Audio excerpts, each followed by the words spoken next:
I think that we're living and making music in a really special, I think uniquely special time right now, a time where this sort of marriage of entrepreneurship and an artistic path, an artistic career of a young musician, it's becoming not just a strategy, but a way of life for us, for our generation.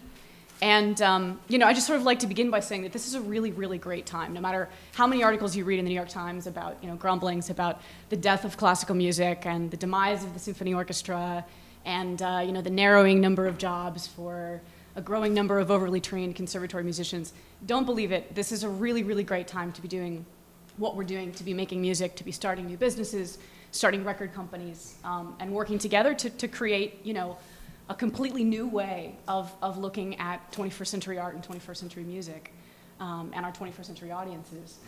I think that we have an unprecedented freedom. We can kind of do anything we want to do. We don't have to have a record contract in order to make an album. We don't even have to have a label. We don't have to have an agent. Having an agent helps, but we don't need one. Having a great one helps. Okay. No. Bill, thanks for coming, really. We're just going to move to 3 panels. In a way that it would have been unthinkable 10 years ago to launch a career without representation. There are so many options. You really can build your own career. You can do what you want to do.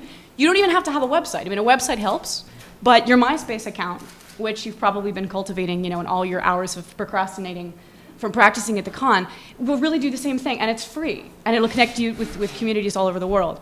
So this is a really, really fertile, really exciting time to be doing what we're doing. I think it's also a time when previously held definitions of things like what a composer is and what a composer does, what a performer is, what a performer does, what a producer or presenter is and what a producer or presenter should do. All of those things are sort of dissolving, the lines are blurring, and we are creating new definitions of those things. Composers are performers, again. We have a rich history, musical history of the composer-performer, which disappeared for a large part of the 20th century. And that role is reemerging. Performers are allowed to be improvisers again. Improvisers are composers. Composers are improvisers. Performers are producers and presenters of their own work and also of their colleagues' work.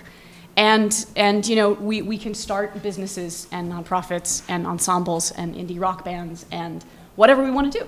So it's a really, really exciting time. And my experience with ICE, I was just graduating from Oberlin, trying to figure out what I was going to do with my life.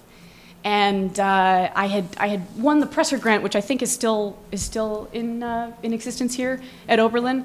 And basically the Presser gives you carte blanche to do a project of your choosing. I had decided that I really wanted to try putting together a contemporary music ensemble, to do a cutting-edge program of brand new stuff, just wacky, crazy stuff that was written for the ensemble, and to present it in a free concert and try to pack Warner Concert Hall. And try to unify, the community, the academic community, the surrounding community at Oberlin, and it was a super ambitious project. A lot of people were like, "This is crazy. You can't do this," and it became sort of the touchstone for the creation of ICE. It took me, I think, probably a couple days after I graduated from Oberlin. I was on a Greyhound bus, on my way to Chicago, to just gig in Chicago and try to figure out my life. And it occurred to me on the bus that this is what I wanted to do. This is what I needed to do, and no one was going to do it for me. And I think that all of you will come to a point in your lives, in your early careers, where you come in contact with what it is you really want to do. You're in touch with your gut, and you realize, if I don't do this, nobody's going to do this. If I don't create this opportunity won't exist. And you just do it, and you fail, and then you get up, and you try it again, and you don't fail the second time. Or you fail in slightly different ways, and you succeed in slightly different ways. But you create an opportunity for yourself where you can grow, and you can realize your dreams.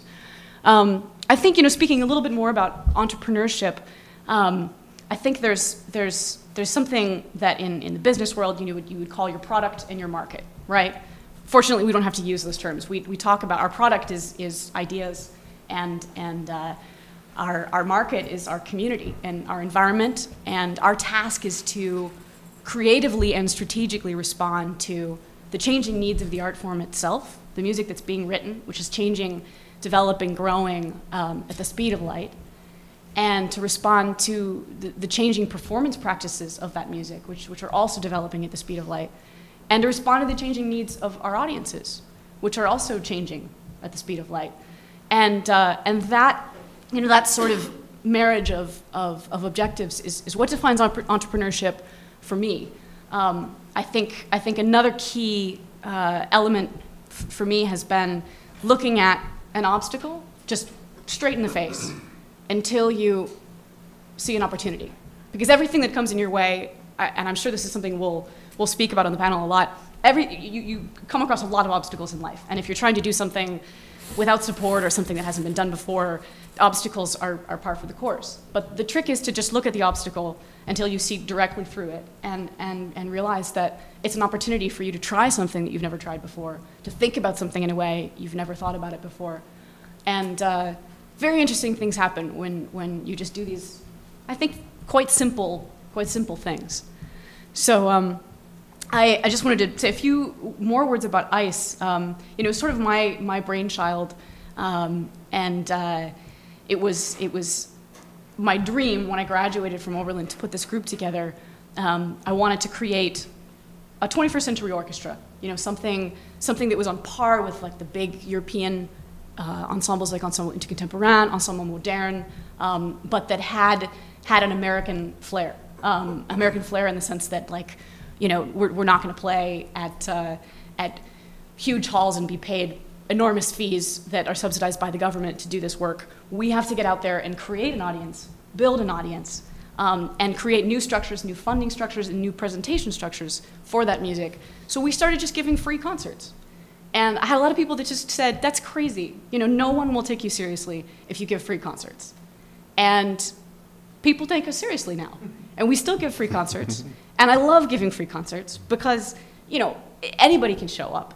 This is music that should belong to everybody. It doesn't have to be alienating. How a lot of people tell me also, you can't play in alternative venues. Contemporary music it needs to be heard in a silent, serious, perfectly acoustic place. We play in bars, we play in public spaces, we play in galleries, we play on trains, we play anywhere we can play.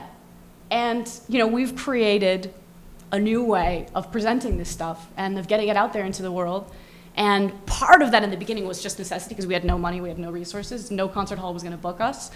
And, no one was going to show up if they had to pay. And sort of that obstacle, that set of obstacles, became an opportunity for us to create a model that I think responds to many of the needs of this generation, of audiences and of young artists. So. Great. Thanks, Claire.